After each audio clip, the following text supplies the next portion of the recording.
अस्सलाम वालेकुम, welcome back to ITP हब। कैसे हैं आप सब लोग? ठीक है। तो आज की वीडियो बड़ी इंटरेस्टेड होने वाली है क्योंकि आज की वीडियो में मैं आपको बताऊंगा कि क्या सैमसंग की लेज़र जेट ब्रांडेड यूज मशीनें परचेज करनी चाहिए या नहीं। हमारे पाकिस्तान में ज़्यादातर ऐसी मशीनें बाई की जाती है जिनकी तो मेंटेनेंस ना निकले, अगर निकले तो चीप प्राइस में हमें उसके पार्ट्स मिल जाए और बाद में अगर हम रीसेल करके कोई दूसरा मॉडल ले लें तो उसकी हमें रीसेल वैल्यू भी अच्छी मिल जाए। इस वीडियो में आपको यही बताऊंगा कि सैमसंग की मशीनें परचेज करनी चाहिए भी है या नहीं और किस वजह से परचेज नहीं करनी चाहिए, वो भी इस वीडियो में मैं आपको बताऊंगा। बस आपसे रिक्वेस्ट है कि अगर आप मेरे चैनल पर नहीं है तो चैनल को सब्सक्राइब कर लेना, साथ बेल आइकन है उसको प्रेस कर देना और साथ में आपको रिकमेंड कर दूंगा कि कौन सा ब्रांड लेना चाहिए पाकिस्तान की मार्केट से, यानी पाकिस्तान में कौन से ब्रांड के प्रिंटर्स लेने चाहिए जिसको ऑफिस यूज़, होम यूज़ या कमर्शियल जगह पे आपने यूज़ करना है तो आप उसे कर सकते हो, जिसकी मेंटेनेंस भी इजीली मिल जाए और लॉन्ग टर्म चले और रीसेल वैल्यू भी अच्छी मिल जाए। तो टाइम से आए कि बगैर वीडियो शुरू करते हैं। सबसे पहले मैं आपको बता दूं कि पाकिस्तान की मार्केट में सारे ब्रांडेड यूज़ मशीनें आती हैं। इसमें HP के भी मिल जाती हैं, इसमें कैनन के भी मिल जाते हैं, इसमें ब्रदर के भी मशीनें मिल जाती हैं। सब ब्रांड की मशीनें यूज़ में आती हैं, कलर भी, ब्लैक एंड वाइट में भी, फोटोकॉपियर भी आती हैं, बेचते भी हैं, ऐसा नहीं है कि नहीं बेचते। लेकिन जो अदर ब्रांड हम जब बेचते हैं तो सबसे पहले हम कस्टमर को बता देते हैं इसके स्पेक्स, फीचर, थोड़ी डिटेल शेयर कर देते हैं, साथ ये भी बता देते हैं कि इसकी मेंटेनेंस मिलेगी भी या नहीं। वैसे आप अगर मेरे चैनल पर देखते हो तो ज़्यादातर मैं HP के ही branded use box back printers की डिटेल दे रहा होता हूँ और रिपेयरिंग ज़्यादा एप्सन वगैरह की कर रहा होता हूँ। तो मैं ज़्यादातर HP के ही मशीनें सेल करता हूँ क्योंकि इनकी मेंटेनेंस वगैरह जो सी है एक तो निकलती नहीं है, अगर निकले भी तो चीप प्राइस में। लाइक एक छोटा प्रिंटर है ये वाला तो इसकी 800 रुपये की सर्विस हो जाती है, इसका 500 रुपये का टोनर रिफ़िल हो जाता है। टोनर ख़राब हो जाए, आपने 3 दफ़ा 4 दफ़ा 5 दफ़ा रिफ़िल करवाया और ख़राब हो गया टोनर, तो आपने नया परचेज़ करना है तो चाइना कंपैटिबल में 2000-2500 रुपये का चाइना कंपैटिबल टोनर मिल जाता है। इसी तरह कोई बड़ी फ़ोटोकॉपियर मशीन लेते हो तो उसका भी आपको जो टोनर चाइना कंपैटिबल में है 3000-3500 तक आपको इजीली मिल जाता है, यानी कि चीप प्राइस में इसकी मेंटेनेंस आपको मिल जाती है, पार्ट्स भी इसके मिल जाते हैं और अगर आप इसको रीसेल भी करते हो तो आपको इसकी अच्छी अमाउंट भी मिल जाती है। पहली बात यह है कि ये आपको चीप प्राइस में मशीनें मिलती है। लाइक अगर एक फ़ोटोकॉपियर जो मशीन है HP की, जैसा कि ये पड़ी है 130, इसमें बिल्कुल सिंपल वाली मशीन जो है 25,000 से शुरू हो जाती है। लेकिन सैमसंग की मशीन की कैटेगरी में आए तो SCX3405 ये एक मॉडल है, फ़ोटोकॉपियर ये मशीन है, तो ये वाली आपको 22,000 की मशीन मिलेगी, 20 या 22,000 की। कुछ लोगों के पास चीप प्राइस में आई हो तो वो 18,000 तक भी ये बेच देते हैं मशीनें। इसमें अगर आप सिंपल प्रिंटर ले जाएं, यानी 21 पेंसेट ले लो या एक दो और मॉडल है वो वाला ले लो, तो आपको 8,000 से लेके 12,000 के अंदर अंदर आपको इजीली सैमसंग का प्रिंटर मिल जाएगा।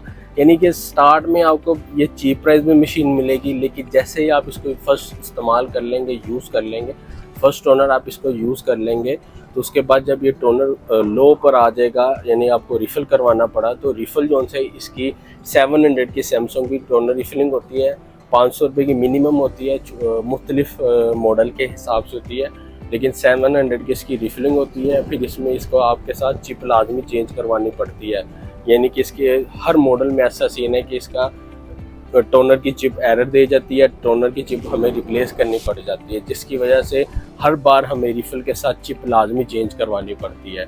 तो अगर हम दोनों को कॉस्ट निकालें तो ये 1,000-1,200 रुपये का आपका टोटल खर्चा आता है। बाज़ का कुछ शॉप पर 1,500 तक भी इनकी प्राइसें चली जाती है। यानी कहने का मकसद सिंपल ये है कि इसकी जो मेंटेनेंस है आपको थोड़ी एक्सपेंसिव मिलेगी। लाइक रिफ़िल के साथ आपको चिप चेंज करवानी पड़ती है, हो सकता है 2 रिफ़िलिंग के बाद ये टोनर ही इनका एक्सपायर हो जाए, आपको नया टोनर लेना पड़ जाता है।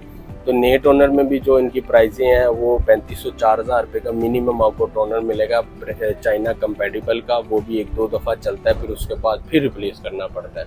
और इनकी मशीनों में कुछ सॉफ्टवेयर का मसला आ गया तो सॉफ्टवेयर ही नहीं मिलना, या फिर अगर कोई फ्यूज़ल सेक्शन का इशू आ गया तो हो सकता है पूरी की पूरी मशीन ही रिप्लेस करनी पड़ जाए, इनकी रीसेल वैल्यू नहीं मिलती।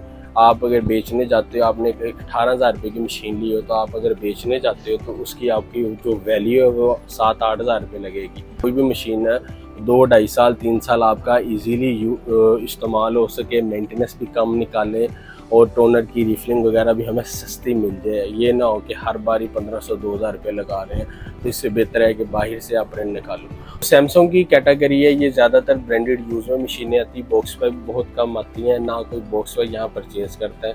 तो ब्रांडेड यूज़ में डिफरेंट मॉडल्स आते हैं और वो हम भी सेल करते हैं। ऐसा नहीं कि मैं नहीं बेचता, मेरे पास आ जाए स्टॉक में तो मैं उन्हें बेच देता हूँ, और बेचने से पहले मैं उनके ये चीज़ें डिटेल में बता देता हूँ कि इसकी थोड़ी मेंटेनेंस ज़्यादा, यानी मेंटेनेंस इसकी थोड़ी एक्सपेंसिव मिलेगी आपको, फिर ये सेल वैल्यू कम है। तो अगर कुछ लोग कहते हैं कि नहीं हमने तो बस कभी कभार प्रिंट करने होते हैं तो इतना प्रोफेशनल नहीं चाहिए, तो ठीक है हमारा 18-20 हज़ार रुपये में फ़ोटो कॉपियर मिली, हम ले लेंगे।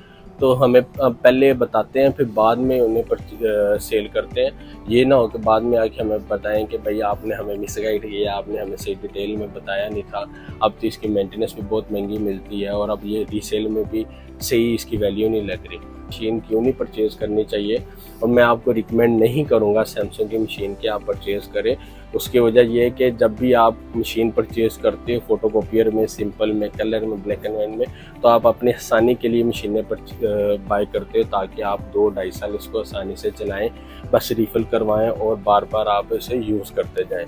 ऐसा ना हो कि एक ही रिफ़िल पे टोनर भी ख़राब हो गया है, मशीन में पेपर भी नहीं रिसीविंग कर रहा, तो आपके लेने के देने पड़ जाएंगे। तो इसलिए मैं रिकमेंड नहीं करता, और अगर करूँगा तो आपको HP के ज़्यादा डिटेल में रिकमेंड करूँगा, क्योंकि इनकी मेंटेनेंस वगैरह कम निकलती भी है तो चीप प्राइस में मिल जाती हैं। 2000 रुपये का चाइना कंपैटिबल टोनर है, 500 रुपये का रिफ़िल है। मशीन डेड भी हो जाए, यानी कि वोल्टेज के झटके से ये ऑफ हो जाए, तो इसका मदरबोर्ड भी आपका रिपेयर इजीली इसका हो जाता है 2000-2500 रुपये में। और अगर बोर्ड भी चेंज करना पड़ जाए तो बोर्ड भी जो है आपको 4 से 5 हज़ार रुपये में मिल जाता है। तो इस वजह से ही हम ज़्यादातर HP के ही ब्रांडेड यूज़ में, बॉक्स पैक में मशीनें सेल करते हैं, और कम मेंटेनेंस निकलती है, लॉन्ग टर्म चलते हैं। जैसा कि मैंने आपको सैमसंग की कुछ डिटेल शेयर की है, किसी भी किस्म की सैमसंग की आपने कोई और इन्फॉर्मेशन लेनी हो जो आपके माइंड में आ रही हो, जो मेरे माइंड में नहीं है तो आपके माइंड में है, तो आपने बस करना ये कि वीडियो के डिस्क्रिप्शन में मेरा व्हाट्सएप नंबर है, आप मेरे से व्हाट्सएप पे बात कर सकते हैं,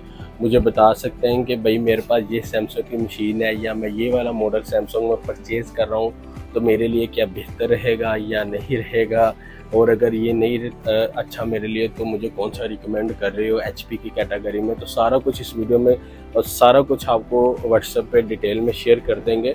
सारा कुछ इस वीडियो में कवर कर दिया है। अगर आप मेरे चैनल पे नए हैं तो चैनल को सब्सक्राइब कर लेना, साथ बेल आइकन है उसको प्रेस कर देना।